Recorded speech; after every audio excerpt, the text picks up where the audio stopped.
You're standing over a dead animal. You're starving. You have hands, teeth, and a brain slightly different from your own, and you have exactly one option in front of you. Eat it raw. No fire, no knife, no pot. Just meat, blood, and the immediate grinding need to survive the next few hours. This was the entire menu for millions of years of hominin history. Not a phase, not a bad week. The baseline. Now picture the moment that changes. Somewhere, at some point, a hominin looks at meat that has been sitting near a fire. Meat that is scorched and blackened and smells completely different from anything they've encountered before. And instead of stepping away from it, they pick it up and eat it. And it works. It's easier to chew. It sits differently in the stomach. Something about it feels, for reasons this individual cannot possibly articulate, better. That moment, or more accurately, that long, blurry, thousands of years long stretch of moments, is one of the most consequential events in the entire story of human evolution. And it's a moment we still can't pin to a single date, a single site, or a single species. This is the question nobody has a clean answer for. When did ancient humans first cook meat on purpose? Not stumble into it. Not benefit from a lucky wildfire. Actually do it, intentionally, as a repeated behavior, because they understood the outcome before they started. Let's find out what we actually know, and where the picture gets murky. Start with the obvious problem. Raw meat is not a good food. Not in the way modern diet culture sometimes romanticizes it. Raw meat carries a heavy parasite load. It's mechanically difficult to break down, dense connective tissue and muscle fiber that the human digestive system has to fight for every calorie. Chewing raw meat for long enough to make it swallowable can take a significant portion of a day. Chimpanzees, our closest living relatives, spend hours a day just chewing. Early hominins, without cooking, were almost certainly in a similar position, spending enormous amounts of daily energy and time on the single act of getting food into a usable state. This matters more than it sounds like it should. Every hour spent chewing is an hour not spent finding more food, watching for predators, caring for offspring, or doing anything else that keeps a hominin alive. Digestion itself is expensive. Raw meat, and raw food generally, forces the gut to do more mechanical and chemical work to extract the same calories that cooked food yields far more easily. This is not a minor inefficiency. It's a tax paid on every single meal, for every single day, for the entire existence of a species that hasn't figured out how to apply heat to its food. So the incentive to cook was always there. Sitting in the environment, waiting to be discovered. The question is when a hominin brain became capable of connecting cause and effect closely enough to turn an accident into a habit. Here's where it gets genuinely difficult, and where you should be suspicious of any documentary that gives you a single clean date with total confidence. The evidence for controlled fire use, let alone purposeful cooking, is scattered, contested, and frustratingly incomplete, because fire itself is hard to preserve. Ash blows away. Charcoal gets buried, disturbed, mistaken for natural burns, proving that a fire was built, intended by a hominin, rather than started by lightning and left to burn out on its own, requires a very specific kind of evidence, and that evidence is rare. The earliest strong candidate sits at Wonderwerk Cave in South Africa, where archaeologists found burned bone and ash dated to roughly 1 million years ago, deep inside a cave where natural fire from lightning strikes is essentially impossible. A fire inside a cave doesn't start itself. Something or someone brought it in there. This doesn't prove cooking specifically. It proves fire was present, controlled, and used in a location that required deliberate transport and maintenance. But fire and cooking are not automatically the same behavior, and that distinction matters more than most people realize. Move to Gesher Benot Ya'akov in what is now northern Israel, dated to around 780,000 years ago. Here researchers found clustered burned flint and wood in patterns that suggest repeated controlled burning at the same spot over time, not a single random event. Clustering like this is one of the strongest signals archaeologists look for, because a wildfire doesn't politely confine itself to the same 6-foot patch of ground for generations. A maintained hearth does exactly that. Then there's Zhoukoudian in China, associated with Homo erectus, where for decades textbooks pointed to thick ash layers as clear evidence of long-term fire use. Possibly close to 400,000 years ago or more. More recent reanalysis has been less certain. Some of what looked like ash may be naturally decomposed sediment, and this is a good example of why the story keeps shifting as techniques improve. Science correcting itself here isn't a weakness. It's the process working exactly as it should. By around 400,000 years ago, the evidence across multiple sites in Europe and the Near East becomes considerably more consistent.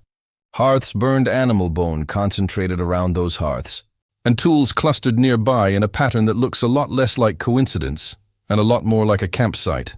This is roughly the window where most researchers who study this feel comfortable saying, yes, fire use was habitual, and it's reasonable to infer that meat was regularly being cooked, not just occasionally scorched by accident, but purposeful cooking, meaning a hominin deliberately placing raw meat near or in a fire because they expected a specific outcome, is a slightly different claim than fire use, and it's the harder one to prove archaeologically. You can find a hearth. You can find burned bone next to that hearth. What you cannot directly find is intention. Archaeology is very good at telling you what happened. It's much worse at telling you why, or whether the individual doing it understood what they were doing. This is where the anthropologist Richard Wrangham's cooking hypothesis becomes relevant. And it's one of the most influential and most argued over ideas in this entire field.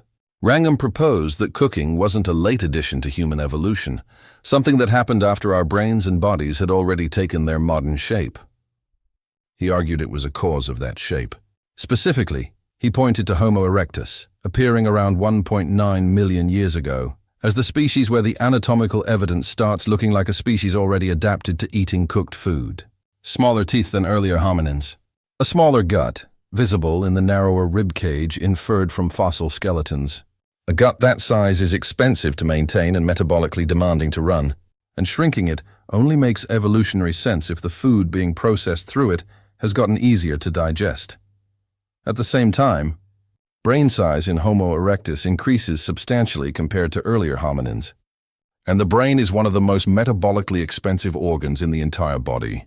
It demands a disproportionate share of daily caloric intake just to keep running, regardless of whether the body attached to it is doing anything at all. Wrangham's argument is that cooked food, meat especially, delivers calories so much more efficiently than raw food that it freed up an energy surplus. And that surplus is what allowed brain tissue to expand without starving the rest of the body in the process. Cooking, in this view, isn't something clever humans figured out after becoming smart. Cooking is one of the reasons they became smart in the first place. This is a genuinely compelling argument, and it's also controversial, because the direct archaeological fire evidence for controlled, repeated fire use that early, close to 1.9 million years ago, is thin to non-existent. There's a real gap between what the bones and teeth suggest a species was doing and what the ash and hearths can actually prove they were doing. Some researchers think the anatomical shift could be partially explained by other factors, tool use that allowed pre-processing of raw meat through pounding and slicing, for instance, which also reduces chewing demand without needing fire at all. The honest answer, and the one any serious researcher will give you, is that we don't know for certain when the very first individual hominin looked at fire and thought, I can use this to make my food better on purpose, expecting the result. We know the behavior was clearly established and widespread by roughly 400,000 years ago. We suspect, based on strong but incomplete evidence, that it may go back over 1 million years further than that. By the way, if this kind of deep dive into the parts of ancient human survival that never make it into the textbooks is your thing, I've put together a full course covering exactly this, 10 modules, 3+ hours, walking through diet, fire, fear, communication, and the daily reality of being human hundreds of thousands of years before writing existed, with a companion PDF guide included. Links in the description if you want to go further than any single video can take you. Let's get back to what cooking actually did once it became a habit rather than an accident. Because the consequences extend well past nutrition. Cooking meat kills a huge percentage of the pathogens and parasites that raw meat carries. Tapeworms, salmonella-type bacteria, a whole ecosystem of things that would otherwise be actively working against the person eating them. A hominin population that cooks its meat consistently is a healthier population on average, with fewer individuals lost to foodborne illness, fewer weakened immune systems dragging down group mobility, Fewer pregnant females losing offspring to infections transmitted through undercooked meat.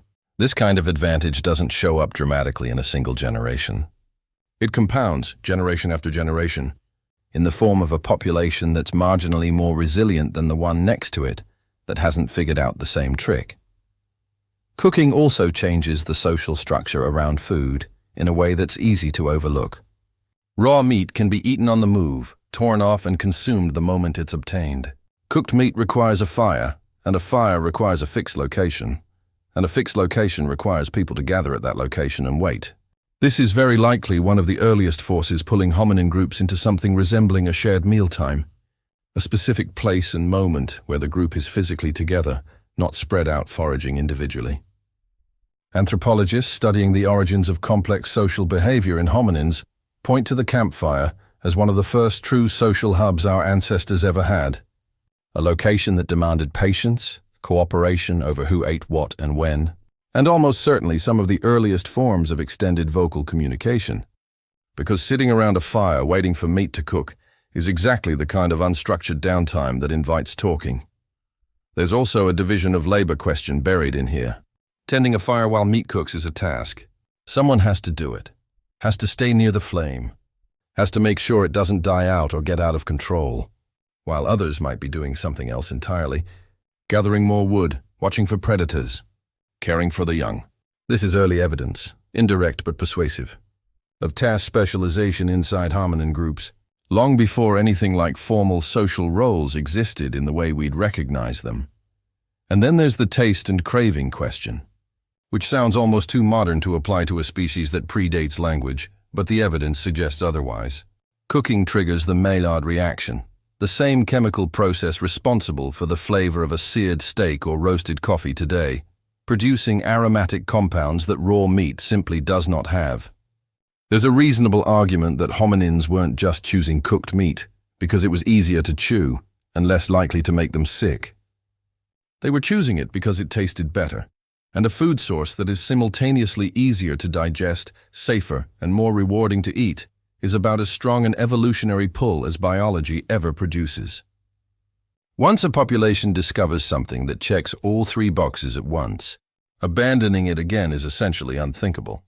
Before we get to the timeline, there's one more piece of this that almost never makes it into the popular version of the story.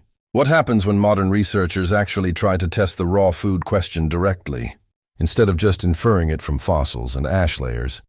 In the early 2000s, a team working with Wrangham ran an experiment that sounds almost absurdly simple, but turned out to be genuinely revealing.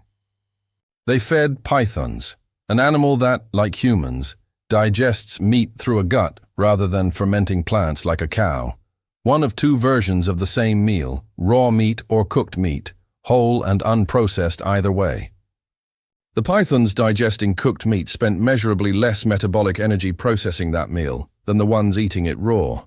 Less energy spent digesting means more energy left over for everything else the body needs to do: growth, repair, reproduction. It's a snake, not a hominin, and nobody is claiming pythons tell us exactly what happened in the Rift Valley 2 million years ago. But it's direct physiological proof of the underlying principle Wrangham was building his entire hypothesis on. Cooking isn't just about softness and chewability. It measurably changes how much energy a body has to spend to extract calories from the exact same food. Separately, researchers have looked at modern humans attempting strict raw food diets, including raw meat for extended periods, and the pattern that shows up again and again is weight loss and reduced fertility. Even among people with access to nutrient-dense modern raw ingredients, refrigeration and food safety knowledge that no hominin population ever had.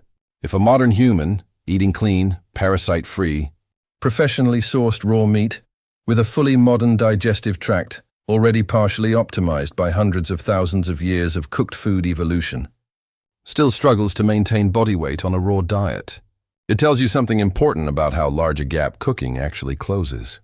Now subtract the refrigeration, subtract the food safety inspection, subtract the domesticated, farm-raised animal with predictable fat content, and put a hominin in front of a wild carcass that's been dead for an unknown number of hours in unknown heat. The raw option gets considerably worse than any modern raw food experiment could ever simulate. This is part of why so many researchers find Wrangham's timeline controversial as the fire evidence for it remains, difficult to dismiss outright. The metabolic math works. A species surviving primarily on raw meat and raw plant matter, without the caloric boost cooking provides, would have a very hard time supporting a brain that was rapidly increasing in size and metabolic demand at exactly the same moment in the fossil record. Something had to be paying for that brain. Cooking is, so far, the best candidate anyone has found for the currency. There's also a comparison worth making to species that never made this transition at all. Chimpanzees, our closest living relatives, eat meat, but rarely, opportunistically, and always raw, because they have no fire. Their brains, relative to body size, are a fraction of ours, and their guts remain large, built for processing enormous volumes of raw, low-calorie plant matter every single day just to stay alive. Chimpanzees spend the majority of their waking hours either eating or chewing. Humans, even ancient ones who had only recently adopted cooking, would have had hours of their day freed up simply by no longer needing to gnaw through raw fiber and raw muscle for calories that a fire could deliver in a fraction of the time. That freed time is not a small side effect. It's time that could go toward tool-making, teaching, social bonding, exploration, all the behaviors that define what makes a hominin species behaviorally different from an ape that never discovered how to control flame. So where does this leave the actual answer to the question? The most defensible timeline looks something like this. Fire itself, in some controlled form, appears in the record in flickers going back close to 1 million years, possibly further, at sites like Wonderwerk Cave and Gesher Benot Ya'akov. Anatomical evidence in Homo erectus, smaller teeth, smaller gut, larger brain, is consistent with a species already benefiting from cooked food, close to 1.8 to 1.9 million years ago, though this remains an inference rather than direct proof. By around 400,000 years ago, the archaeological record becomes dense enough. Hearths, burned bone, tool clusters. Repeated occupation of the same fire sites, that habitual, intentional cooking is essentially beyond reasonable doubt. Somewhere in that vast, blurry stretch between the earliest hints and the unambiguous evidence, a hominin, almost certainly more than one, in more than one place, crossed the line from watching fire do something interesting to their food to making fire do that thing on purpose every time, because they had learned what it would produce. We will probably never know that individual's name, obviously, or the exact place they stood, or the exact animal whose meat first got pushed a little too close to the flame and came out better for it. But we know the outcome, a smarter, healthier, more socially bonded species that had learned to turn the most dangerous and destructive force in its environment into a tool for making itself stronger. Every meal you've ever cooked, every kitchen you've ever stood in, every recipe passed down through a family for generations, is downstream of that first hominin who looked at scorched meat, decided it was worth eating again, and figured out how to make it happen the next time on purpose. That's not a footnote in the story of human evolution. That might be one of the chapters that made the rest of the story possible.